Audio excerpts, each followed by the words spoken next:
আমার সন্তান হয় না, আর তার জন্য রোজ শাশুড়ির অপমান সহ্য করতে হয়। একদিন সন্তানের জন্য শ্বশুর আব্বা একটি পুরাতন নীরব বাড়িতে নিয়ে আমার সাথে যা করলো তা শুনলে তোমারা থমকে যাবে। তাহলে আসল ঘটনাটি শুরু করি। খাবার টেবিলে সদ্য বিবাহিত দেবর আর তার বউকে যখন খাবার বেড়ে দিব, ঠিক তখনই শাশুড়ি মা প্রায় তেড়ে আসলেন। করছোটা কি? নতুন বিয়া করা পোলা আমার, বিয়ার দিনই তোমার সব কইরা খাওয়ানোর কাম নাই। নিজের মতো আমার ছোট পোলার বুটারে ও বাজা বানাইবা নাকি? শখ আহ্লাদ অন্য জায়গায় গিয়া দেখাও। নতুন বউ আমার দিকে ফ্যালফ্যাল করে তাকিয়ে থাকল। আমি হাসি হাসি মুখ করে রান্নাঘরে চলে আসলাম। অপমানে কষ্টে এখন আর চোখের কোণায় জল আসে না। কেমন জানি পাথরের মতো লাগে সবকিছু। ঠিক একটু আগে ঘর ভর্তি মানুষের সামনে যে এত বড় একটা ব্যাপার ঘটে গেল, এটা মনে হয় শুধু আমার কাছেই বড় লেগেছে। সবাই ও ঘরে দিব্যি হাসছে, কারোর কিছু যায় আসেইনি। 6 বছর আগে এই বাড়িতে আমি বউ হয়ে আসি, সবার কত উল্লাস, আনন্দ। বাড়ির বড় ছেলের বউ আমি। শাশুড়ি মা আমায় মাটিতে রাখেন না পিঁপড়ে খাবে, মাথায় রাখেন না উকুনে খাবে। এরকম আদরে পেয়ে আমি এ বাড়িতে বউ হয়ে আসি। সেদিন রাতে আমার স্বামী রনি সাহেব আমাকে খুব স্পষ্ট ভাষায় বলে দিলেন, দেখো, এ বাসায় কখনো মায়ের অনুমতি ব্যতীত একটা কাজ করার চেষ্টাও করবে না। মা যা বলবে সেটাই মেনে নিবে, কোনো জিজ্ঞাসা করা যাবে না। শুধু এটুকুই চাও তোমার কাছে। বাপ মা মরা মেয়ে আমি, এত আদর স্নেহ যে শাশুড়ি করেন উনার কথা উনি না চাইলেও আমি শুনব। একজন মা পেয়েছি, এটাই আমার অনেক বড় পাওয়া। প্রথম প্রথম সবকিছুই বেশ ভালো লাগছিল। বছর তিনেক পর যখন সবাই বারবার বলছিলেন সন্তান নেবার কথা, তখন আমরা দুজনেই বেশ চেষ্টা করছিলাম সন্তান নেয়ার। কোনোভাবেই আমি সন্তান হচ্ছিল না। শুরুর দিকে সবাই বেশ সান্ত্বনা দিলেও শাশুড়ি মা একটু একটু করে রোজ কথা শোনাতে লাগলেন। আমার স্বামী সবকিছুই দেখতেন, কোনো দিন ও এসব নিয়ে একটু শব্দ অবধি করেননি। ডাক্তার দেখানো, পরীক্ষা নিরীক্ষা করানো, কিছুই বাদ দিলাম না। আমার সকল রিপোর্ট নরমাল আসলো, কোনো সমস্যা নেই। কিন্তু কোনোভাবেই আমার স্বামী কোনো টেস্ট করাতে রাজি হলেন না। এক রাতে শাশুড়ি মা খাবার টেবিলে খুব দুঃখ করে বলেই বসলেন, যেই মেয়ের কম বয়সে মা বাপ মইরা গেছে, সেই মেয়ে আর আমার বংশে বাত্তি জ্বালাইব কি? কুফা এক মাইয়া। রাগে কষ্টে সামলাতে না পেরে সে রাতে বলে বসেছিলাম, আপনার ছেলেকেও টেস্ট করাতে বলেন আম্মা। আমার তো সবই ঠিক আছে, ওর ও তো কোনো সমস্যা থাকতে পারে। সে রাতে আমার বলতে হয়তো দেরি হয়েছিল, কিন্তু টেবিল ভর্তি সকলের সামনে রনির চড় মারতে দেরি হয়নি। ধীরে ধীরে রনির সাথে আমার একটা দূরত্ব সৃষ্টি হয়। সকলের রান্না করা, বাড়ির সমস্ত কিছু করে রাখা, শাশুড়ি মায়ের গালি খাওয়া, নন্দের কথা শোনা, দেবরের অনর্থক চেঁচানো, রাত শেষে রনির ইচ্ছে পূরণ।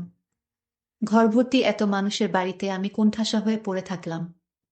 আমিও যে একজন মানুষ, এই ব্যাপারটাই যেন হারিয়ে গেল। বিয়ের সকল আনুষ্ঠানিকতা শেষ হওয়ার পর একদিন রনি আমাকে বলল, তোমার সাথে কথা ছিল রুবিনা। বলো না। আমি তোমার কথা শোনার জন্য কত আগ্রহ নিয়ে থাকি জানো তুমি। বলে ওকে যেই তার কাছে গেলাম, অমনি আমাকে ঝামটা মেরে সরিয়ে বলল, জানি না কিভাবে নিবে, কিংবা কোথায় যেয়ে উঠবে। আসলে আমি তোমার সাথে আর সংসার করতে চাচ্ছি না।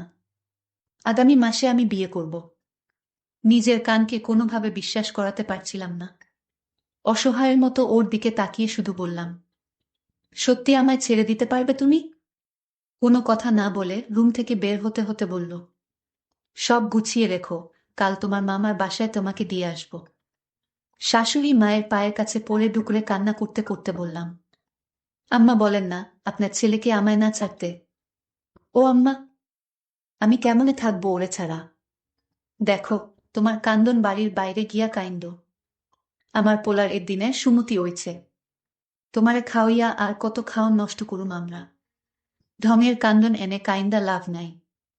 শাশুড়ি মায়ের পায়ে পড়ে কান্না করতে লাগলাম।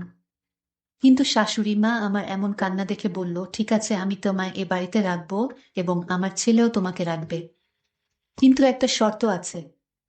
সেই শর্তে যদি তুমি রাজি থাকো, তাহলে আমি তোমাকে এ বাড়িতে রাখতে পারবো। মা, আমি জিজ্ঞাসা করালাম, মা, আমি আপনার সব শর্ত মেনে নিব? বলেন আপনার শর্তগুলো। তখন শাশুড়ি আম্মা বললেন, শোনো বৌমা, আমার স্বামী মানে তোমার শ্বশুর তোমায় যে কথাগুলো বলবে সেই কথাগুলো তোমার রাখতে হবে। তাহলেই তোমাকে এ বাড়িতে রাখা সম্ভব। আমি বললাম, মা, আমি শ্বশুর আব্বার সব কথা শুনতে এবং মানতে রাজি আছি। পরদিন শ্বশুর আব্বা তার রুমে আমায় ডাকলেন, বৌমা, আমি তোমায় কিছু কথা বলতে চাই। কি কথা আব্বা, বলেন। শোনো বৌমা, আমি তোমায় একটা জায়গায় নিয়ে যাব। সেখানে ভালো একজন ওঝা বা কবিরাজ আছে, সেখানে তোমারে নিয়ে গেলে ওই কবিরাজ ভালো চিকিৎসা করে অনেক মেয়ে ওই কবিরাজের কাছ থেকে ওষুধ খেয়ে সন্তান হয়েছে। এটা ছিল সুরের সম্পূর্ণ মিথ্যা কথা, এটা আমি কিছু বুঝতে পারি। কিন্তু সংসার বাঁচানোর জন্য তো আমার শ্বশুরের কথা শুনতেই হবে। আমি তখন শ্বশুর আব্বাকে বললাম, সমস্যা তো আমার না, আপনার ছেলের।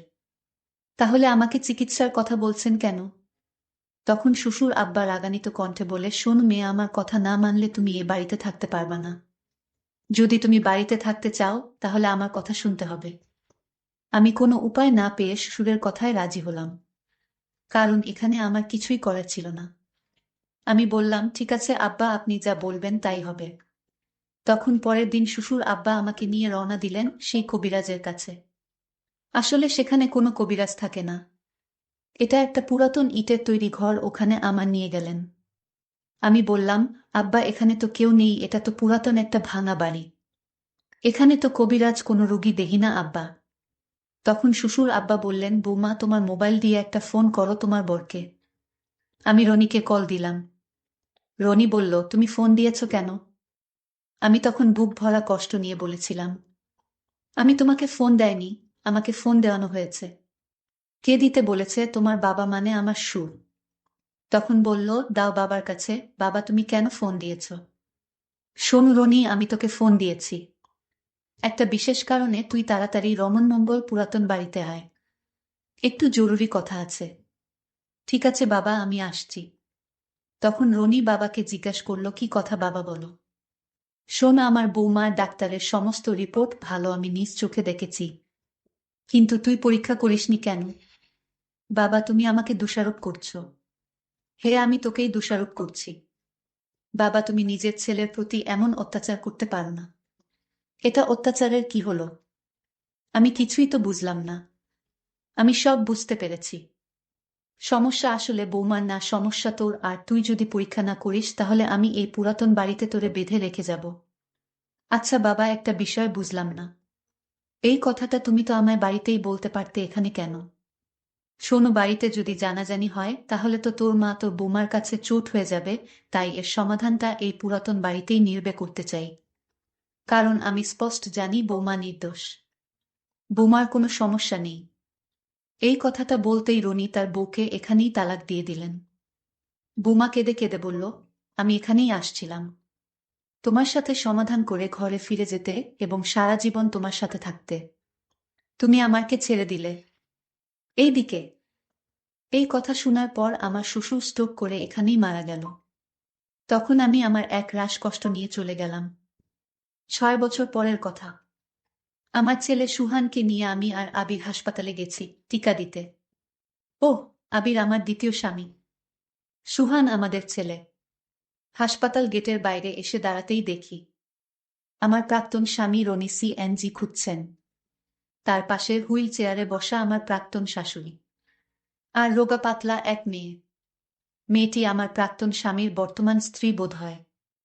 আমি আবিরকে নিয়ে একটু এগিয়ে যেয়ে আমার প্রাক্তন শাশুড়ির দিকে তাকিয়ে বললাম, চিনতে পেরেছেন কি না জানি না, আপনাকে এখন কি বলে সম্বোধন করব সেটাও আমার জানা নেই। এই যে সুহান, ও আমার ছেলে, 3 বছর বয়স।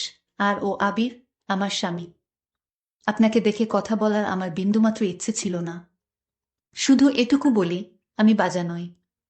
আপনাদের ধন্যবাদ সেদিন বের করে না দিলে আজ আমি সুহানের মা হতে পারতাম না। আমার প্রাক্তন শাশুড়ি কান্নায় ভেঙে পড়লেন।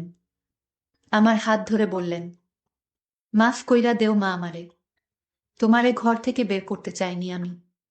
তোমার শ্বশুরকে দিয়ে আমি তোমারে ঘরে ফিরিয়ে আনতে চেয়েছিলাম। কিন্তু আমার অবাধ্য সন্তান তোমাকে ছেড়ে দেওয়ার পর আমার এখন এই অবস্থা মা। আমার পোলার ঘরে এখনো কোনো সন্তান হয় নাই। তোমারে আমি ভুল বুঝছিলাম মা। হাত ছাড়িয়ে নিয়ে ওনাকে বললাম, কিছু ভুলের মাফ হয় না। ভালো থাকবেন আপনারা। আমার প্রাক্তন স্বামীর বর্তমান স্ত্রী মেয়েটার দিকে তাকিয়ে আমার বেশ মায়া লাগলো। দর্শকদের উদ্দেশ্য করে একটি কথা বলতে চাই, সন্তান দেওয়ার মালিক আল্লাহ, এখানে মানুষের কোনো হাত নেই। তবে আপনারা শুধু বউয়ের উপরে দোষ চাপাবেন না, কারণ এই গল্পে আপনারা বুঝতে পারলেন সমস্যাটা বউয়ের ছিল না, ছিল তার স্বামীর। আপনারা না বুঝে কখনো নিজের স্ত্রীকে ভুল বুঝবেন না। আজকের ঘটনাটি কেমন লাগলো তা কমেন্ট করে অবশ্যই জানাবেন। ভালো থাকবেন, ধন্যবাদ।